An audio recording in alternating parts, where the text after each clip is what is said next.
Standard for English. My dear students, in this video we are going to study a beautiful story. The name of the lesson is Aesop's Fables. Aesop's Fables. बच्चों ये हमारा text book का second lesson है. Okay. ESOPs fable. ESOP एक इंसान का नाम था. ग्रीस नाम का एक कंट्री होता है. उस कंट्री में वो देश में रहने वाला पहले रहते थे जो एक स्टोरी टेलर है जिनका नाम है ईसॉप. फेबल्स मतलब some stories which have moral और मैसेज. कुछ मैसेज या कुछ सीख देने वाली जो स्टोरी होती है उसे कहता है फेबल.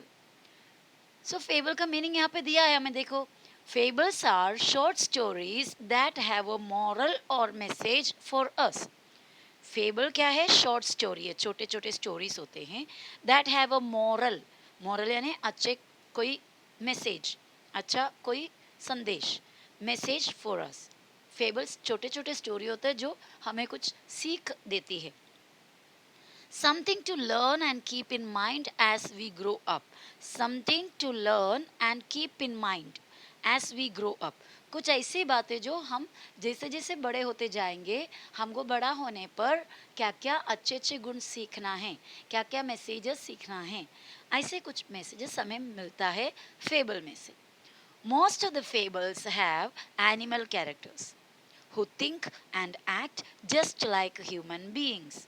और ये फेबल्स के अंदर ज़्यादातर मोस्ट ऑफ यानी ज़्यादातर फेबल्स में एनिमल कैरेक्टर होता है. यानी इंसान का स्टोरी नहीं होते, उसमें एनिमल्स का स्टोरीज होते हैं. जो एनिमल सोचते हैं इंसान की तरह, think like human being and talk like human being. इंसान के जैसे बात करने वाले.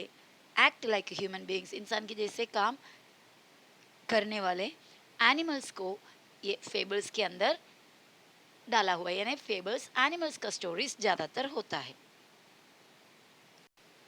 फेबल्स आर शॉर्ट स्टोरीज, वो हमने पढ़ा. ओके.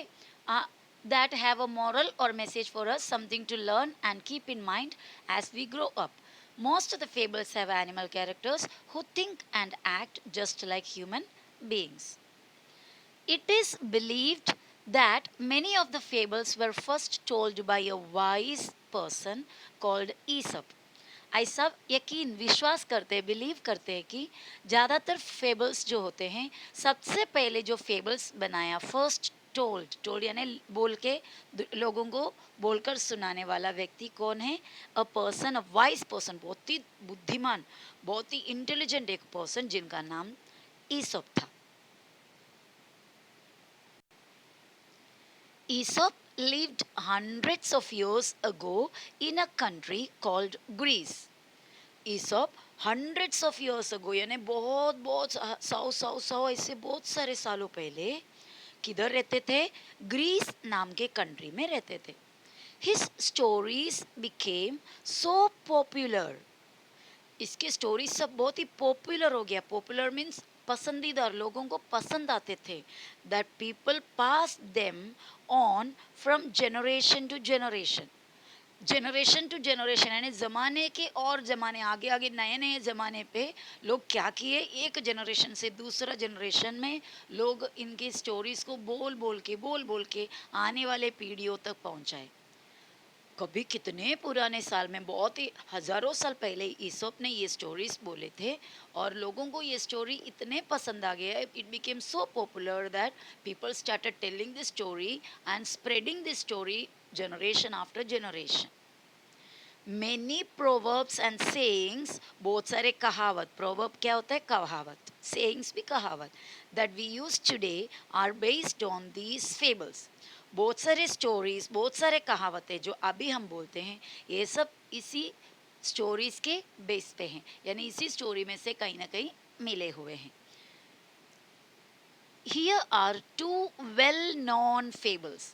यहाँ पे आपके सामने हैं दो well-known यानी बहुत ही फेमस, बहुत ही जाने माने दो fables, दो stories. So let us see what is the story. The first story is The Stag at the Pool.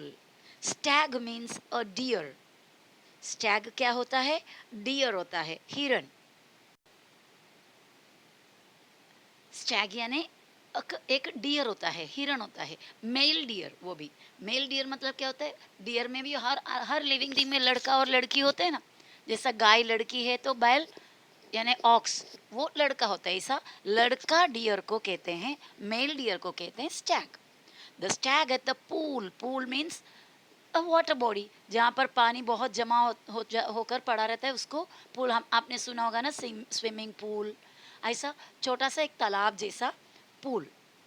One day, a beautiful stag came to a pool of clear water. Pool की तरफ Stag क्यों आता है? To drink water, बराबर। तो ये एक दिन अ ब्यूटीफुल स्टैग, एक सुंदर सा stag, came to a pool of clear water. Clear water means साफ पानी। साफ पानी में क्या होगा, हम देखोगे तो हमारा यस हमारा रिफ्लेक्शन हमको दिखेंगे, हमारा परछाई शैडो हमें दिखेंगे। As he bent down to drink, जैसे ही वो बेंड यानी झुका डाउन नीचे टू ड्रिंक पानी पीने के लिए, he saw his own reflection in the water, उसने अपना खुद का ओन यानी खुद का रिफ्लेक्शन परछाई वाटर में देखा। He was dilated, dilated means बहुत खुश हो गया। विथ वॉट ही सॉ, उसने क्या देखा वो देखकर वो बहुत ही खुश हो गए। इंस्टेड ऑफ ड्रिंकिंग वाटर, पानी पीने के बदले, इंस्टेड ऑफ मीन्स बदले में, पानी पीने के बजाय, he kept looking at his own reflection, वो केप्ट लुकिंग यानी देखते ही रहा, एट हिज ओन रिफ्लेक्शन, अपना ही परछाई को देखते ही रहा, अपना ही रिफ्लेक्शन को। How handsome I look, wow कितने हैंडसम दिखता हूं मैं। ही सेड टू हिमसेल्फ, वो हिमसेल्फ यानी अपने आप से बोला। How beautiful are these curving antlers, ये मेरे कर्विंग, कर्विंग यानी टेढ़े मेढ़े, एंडलर्स, एंडलर्स क्या होता है, जो सिंग होता है ना, 12 सिंगा का जो सिंग आपने देखे होंगे, बराबर, वो सिंग मेरे जो एंडलर्स, जो 12 सिंगा का जो ऊपर सर के ऊपर जो सिंग होते हैं उसको एंडलर्स कहते हैं। वो एकदम टेढ़े मेढ़े होते हैं, लुक्स वेरी ग्रेशियस, बहुत ही सुंदर दिखता है, बराबर। तो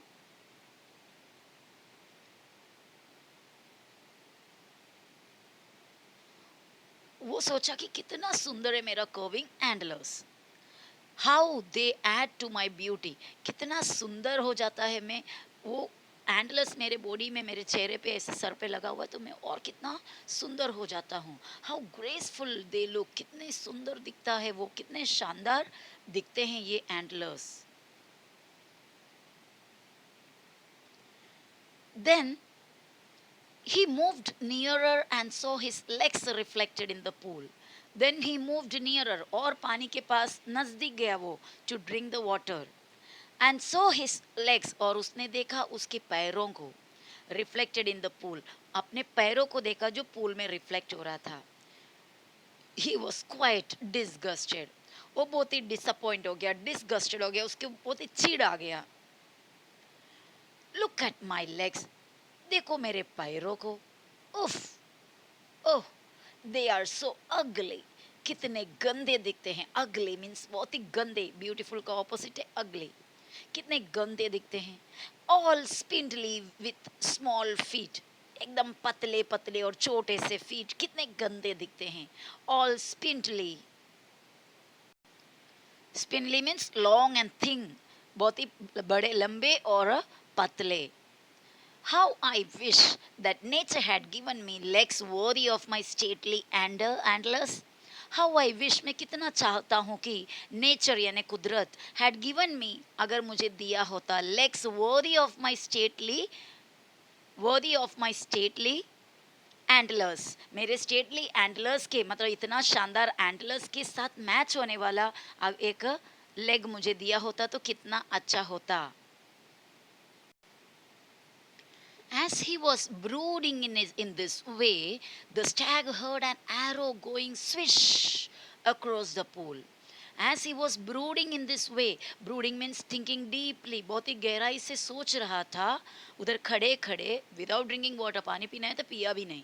The stag heard, stag ने सुना, heard means सुना, an arrow going swish, एक स्विश आवाज के साथ एक एरो यानी एक बाण किधर से जा रहे थे? अक्रॉस द पूल, यानी अपना ये हिरण को, ये स्टैग को मारने के लिए किसी ने शूट किया था, पर वो गलती से क्या हो गया, उसके ऊपर से, पूल के ऊपर से चला गया, स्विश आवाज करते हुए।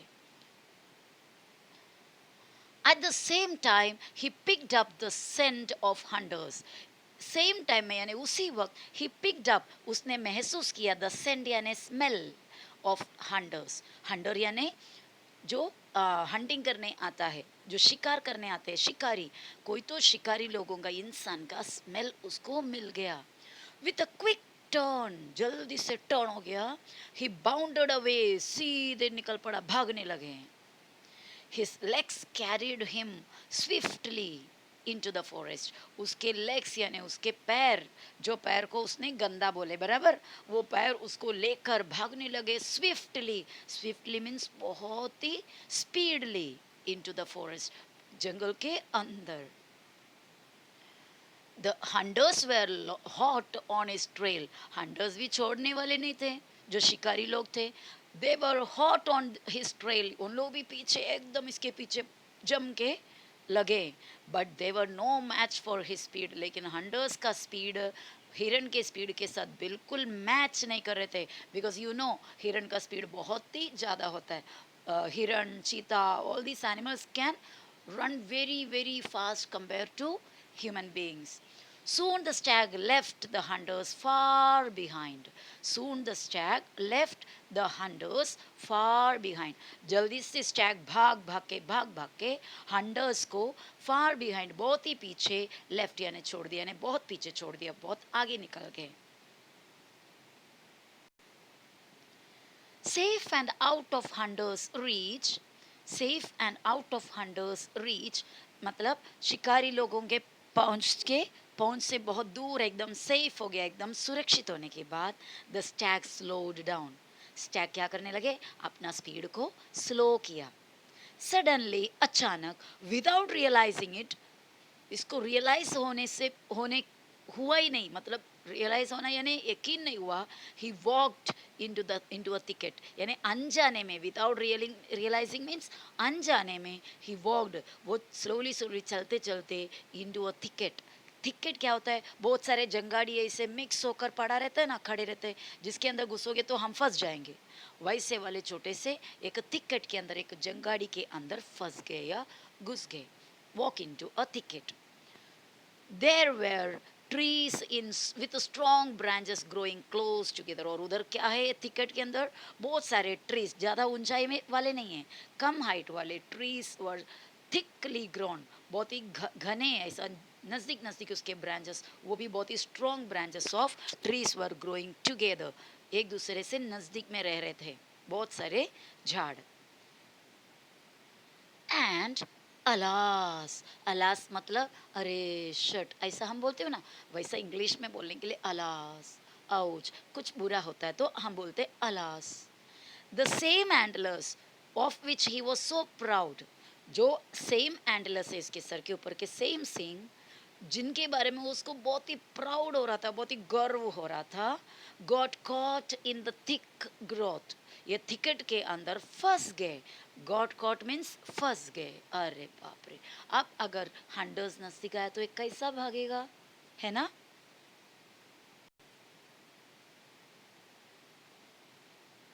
Once again, sorry, the stag tried to shake himself free.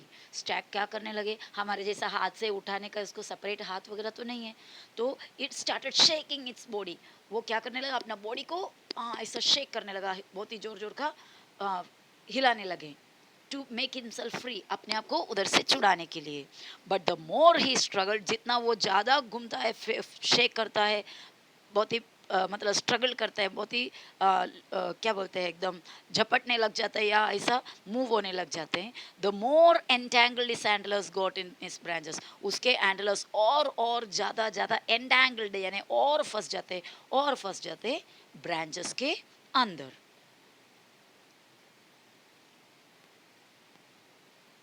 Once again, the stag could hear the hunters drawing close. Drawing close means coming close. तभी वापस और एक बार उसको सुनाई दिया हंटर्स का आवाज. दे आर कमिंग क्लोज, वो लोग पास आ रहा है. एंड ग्रू अफ्रेड, और क्या होने लगे, बहुत बहुत डरने लगे. अफ्रेड मीन्स डरना. At last with great difficulty, आखिर में बहुत मुश्किल से, विथ ग्रेट डिफिकल्टी बहुत ही मुश्किल से, ही मैनेज्ड यानी कैसा तो करके एडजस्ट किया, मैनेज किया टू फ्री हिज एंटलर्स, अपने एंटलर्स को उसमें से छुड़ाने. एंड बाउंडेड अवे, और भागने लगे. आई रियलाइज नाउ दैट माई अगली फीट सेव्ड माई लाइफ. देखो, अभी वो स्टैग बोल रहा है, आई रियलाइज, मुझे अभी पता चला, यकीन हुआ. नाउ दैट माई अगली फीट, मेरी गंदे जो फीट है, जिसको मैं एकदम गंदा समझ रहा था, वही गंदे फीट सेव्ड यानी बचाया माई लाइफ, मेरे लाइफ को, मेरे जान को बचाया. I was so proud of this handsome antlers. मैं तो बहुत ही घमंड कर रहा था, घमंड मतलब बहुत ही गर्व कर रहा था ऑफ दिस हैंडसम एंटलर्स, ये सुंदर सा एंटलर्स को देखकर. But they would have been the cause of my death, वो मेरे डेथ, डेथ यानी मेरे मौत के कॉज यानी वजह बन जाते हैं. ये जो सुंदर सा दिखने वाला हैंडसम, जिसके लिए मैं बहुत ही प्राउड फील कर रहा था, वही एंडलर्स, हैंडसम एंडलर्स मेरे मौत के वजह बन जाते थे. They would have been the cause of my death. So this was a story, and the message here is very often. Don't read it often. It is often. Very often यानी अक्सर. Very often मतलब अक्सर. We dislike, हम ना पसंद करते हैं. The very things यानी वो पर्टिकुलर चीज़, वो स्पेशल चीज़ that are most useful to us, जो हमें बहुत ही काम आते हैं. यानी कभी कभी हम वो चीज़ें नज़रअंदाज कर देते या जिसको बिल्कुल वैल्यू नहीं देते, जो चीज़ हमारे बहुत ही काम आने वाले हैं. बराबर ना. यहाँ पर ये एंडलस तो उसको नुकसान पहुंचा रहे थे, पर दिखते सुंदर थे, तो वो सिर्फ एंडलस को पसंद किए, और लेग्स सुंदर नहीं दिख रहे थे, इसीलिए उसे ना पसंद किया. लेकिन वही लेग्स तो आखिर काम आया ना. So this is the story's moral message. Very often we dislike the very things that are most useful to us. So my dear बच्चों, आपको ये स्टोरी समझ में आया? मज़ा आया ना? बहुत सुंदर सा स्टोरी था. इसके और एक पार्ट है, वो नेक्स्ट वीडियो में हम करेंगे. ठीक है, नेक्स्ट पीरियड में, नेक्स्ट वीडियो में करेंगे. Okay, now you have to read this lesson perfectly. How many times will you read? Yes, at least 3 times. Okay, and then hard words should be studied and written 5 times. आपको जो word hard लगे वो word में words नहीं बता रही, आप खुद सेलेक्ट करो और 10 टाइम्स लिखो. उसके बाद नेक्स्ट इंग्लिश के पीरियड में हम लोग इसका टेस्ट लिखेंगे ना, dictation. Okay, nice. Thank you for watching. Have a nice day. Bye bye.